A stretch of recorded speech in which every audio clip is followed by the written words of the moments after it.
Welcome to my final presentation for EDTC 6332. The ultimate goal of this project was to create a multiplication course to increase math skills in 3rd and 4th graders. These grade levels at Ector County ISD have consistently performed poorly on STAR tests. Each student will first create an account based on their name. Then they will immediately be taken to a pretest for Lesson 1. In fact, all lessons require a pretest to be taken before the student can begin the lesson.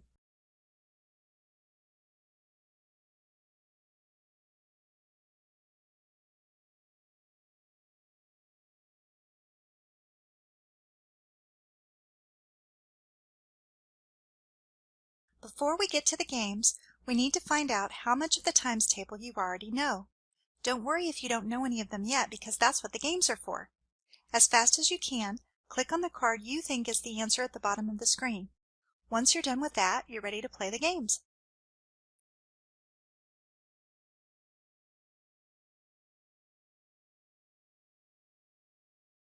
In Lesson 1, students will learn tips and tricks on how to multiply numbers 1 through 4. Now let's go over some tricks with multiplying the numbers. What happens when you multiply any number by 0? Well, it's always going to be 0. For example, if 4 of these cows give 0 pails of milk each, that means we end up with 0 pails of milk. Isn't that easy? Don't help the farmer's son shoot any of the pails and click on the OK button.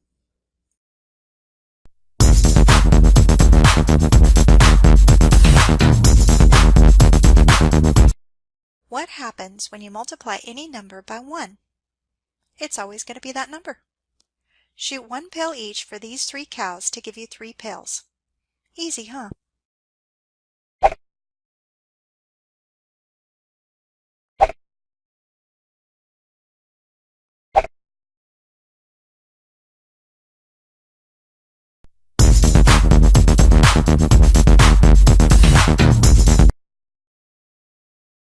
Now what happens when you multiply any number by 2? It's doubled. You just add it to itself. 2 doubled is 4. 2 times 2 equals 4.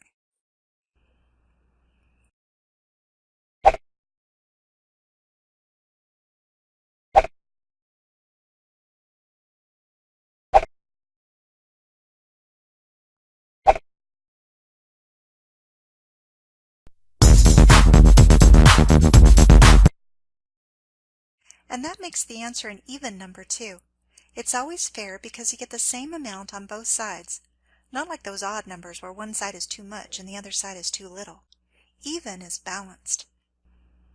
If 4 cows give 2 pails of milk each, that means we double it and add the 4 to itself. That's 8 pails of milk. 4 plus 4 equals 8, or 4 times 2 equals 8.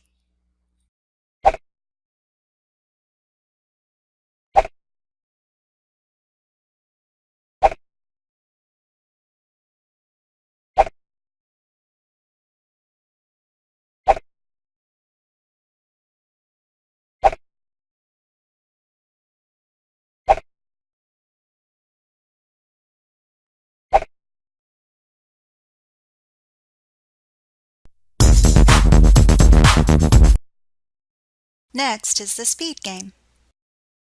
This is a speed game. Use the joystick button or the shift key to make the boy jump through the cloud or run through the haystack with the correct answer. You get a souped-up tractor for each answer you get right.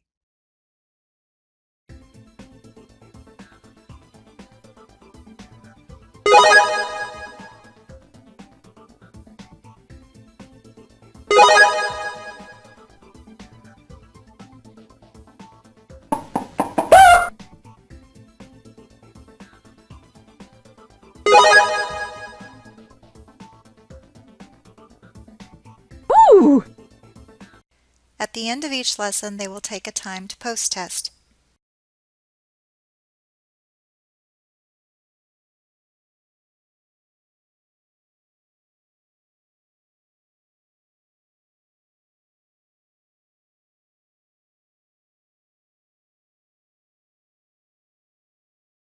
In Lesson 2, students will learn tips and tricks on how to multiply numbers 1 through 7. Let's go over some tricks when multiplying by 5. everything multiplied by 5 ends in 0 or 5. If you multiply an odd number, not so balanced, by 5, it ends in 5. If you multiply one of those nicely balanced even numbers by 5, it ends in 0.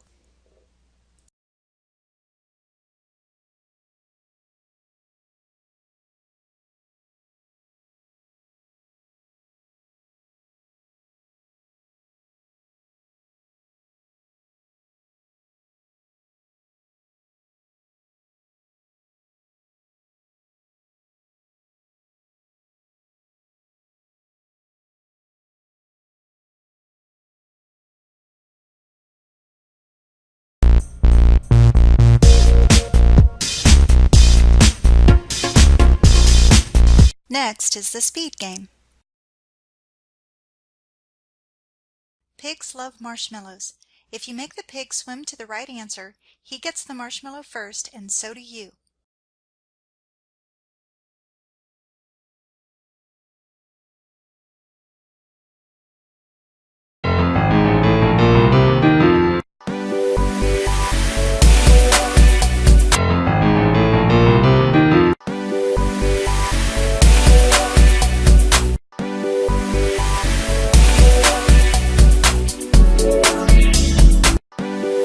In Lesson 3, students will learn tips and tricks on how to multiply numbers 1 through 10. Tens are the easiest.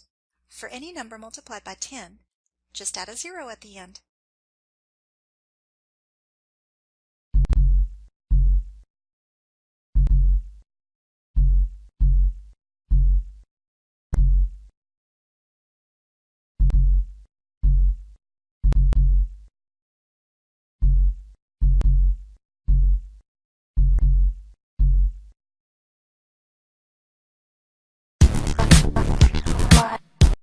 Nines are crazy. The first digit will be 1 less than the number you multiply by. So for 9 times 2, the first digit will be 1. That's 2 minus 1. Subtract that first digit from 9 to get the second digit. 9 minus 1 equals 8, so it's 18. Guess what? Every time you multiply a number by 9, the digits in every answer add right back up to 9.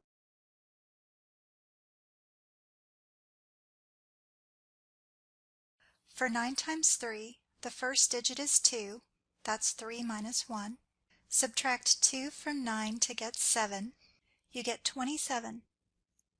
And 2 plus 7 equals 9. Also, notice how the second digit in each consecutive answer is 1 less than the one before. 9 just isn't quite 10.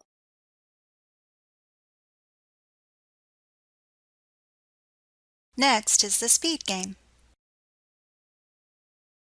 In this speed game, you must fly the chicken to the cloud with the correct answer. Use the spacebar or the joystick button. You get a pair of flight goggles for every answer you get right.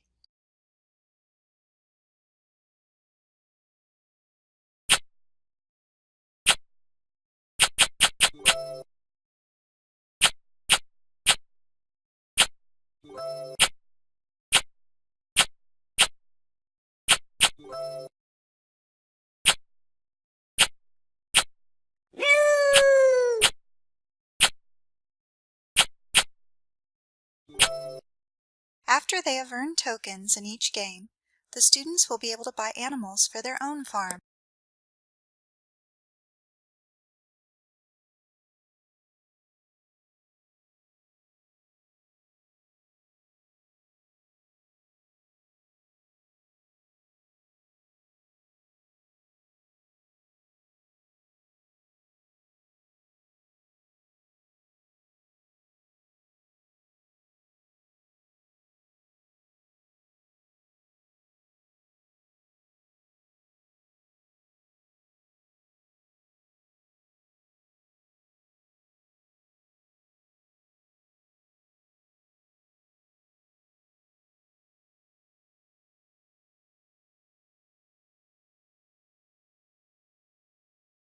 There are several differences between the initial plan and the end product. First, the original pretest called for the student to write the answer using the gesture recognition.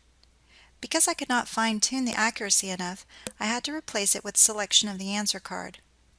Free response would have been a more accurate measure of their performance, but hopefully the answer card will be a good gauge. They still have the opportunity to practice recalling the answers in the chalkboard practice games.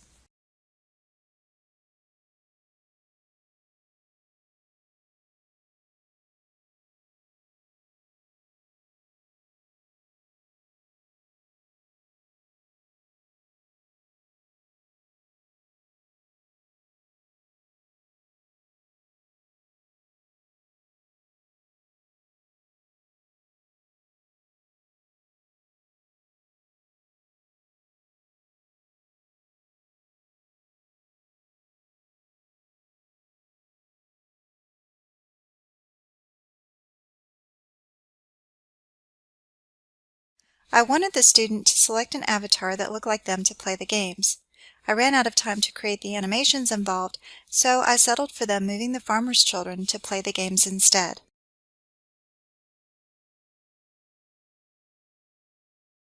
The lessons and games all evolved as I watched what games appealed to the kids.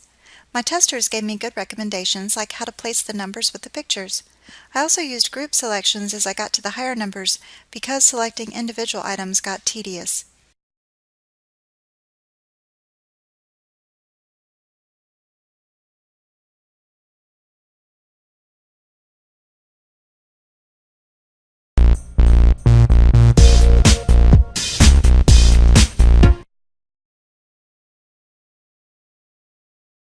Hurry and use the wagon to catch the egg crate with the right answer to earn a chocolate egg.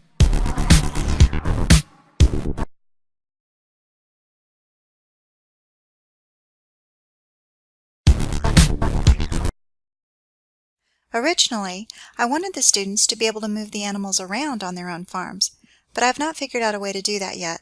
I also haven't resolved the problem of the animals sometimes overlapping each other. The project employs failure-based learning. Students watch silly failure scenarios and engage in their own productive failure as they move through the lessons and increase their earnings of tokens. Watch what happens when we get too much milk from the cows. Help the farmer's son shoot 7 pails. Click the OK button when you're done.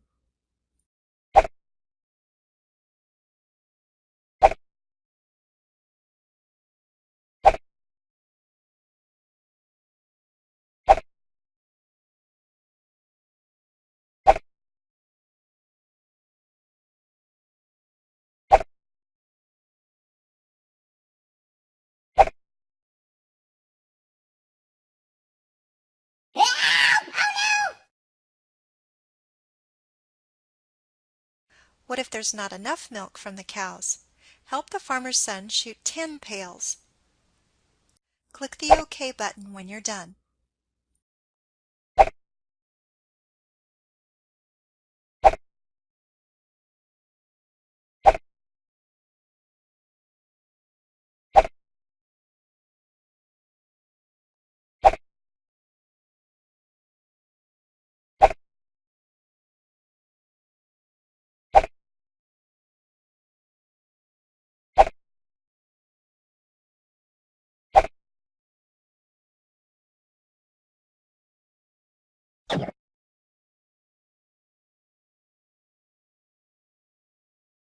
Watch what happens when a pig doesn't get enough food and is too light. Help the farmer's daughter feed the pigs 5 ears of corn.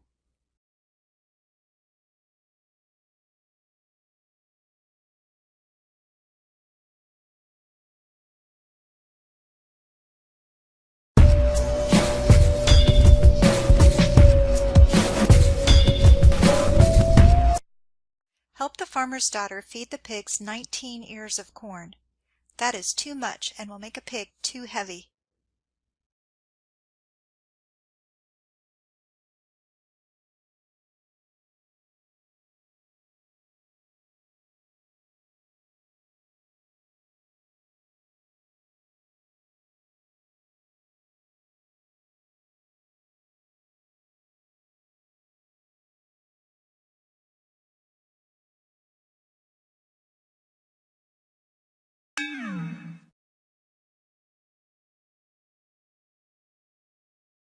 Help the farmer's daughter gather 8 eggs. What do the chickens do when you don't get enough eggs from each chicken?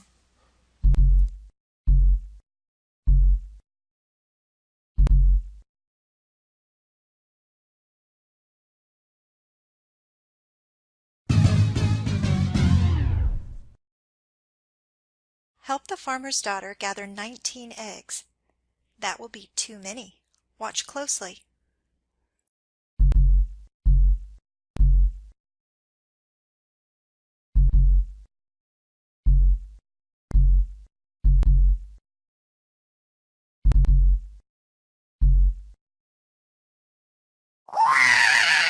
I have learned many lessons from this course project.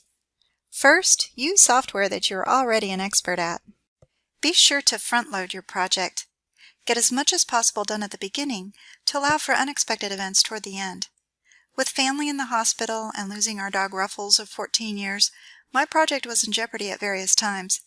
Budgeting my time was the greatest challenge I faced. It is a difficult balance between work and family. Create a workspace of total focus and no interruptions for at least an hour. Reward yourself handsomely every time you leave it. Never use a free web host for a major project. It is worth a few extra dollars to assure that you are not met with any surprises. This happened to me when I had my database and everything set up to run on 000 web host. AT&T decided to ban this website, and I spent hours of unnecessary troubleshooting. When you want your software to run on cross-platforms, be aware that things may render differently. You must find fonts, etc. that are cross-compatible. Plan your evaluations way in advance. A good strategy might be to release different portions as you go for the formative evaluations. This will allow more time for modifications and completing the final implementation for the summative evaluation. I have learned that I still have a lot to learn about project management, but I am very happy with the way my project turned out. I have learned some excellent software for development, and I'm really excited about future projects.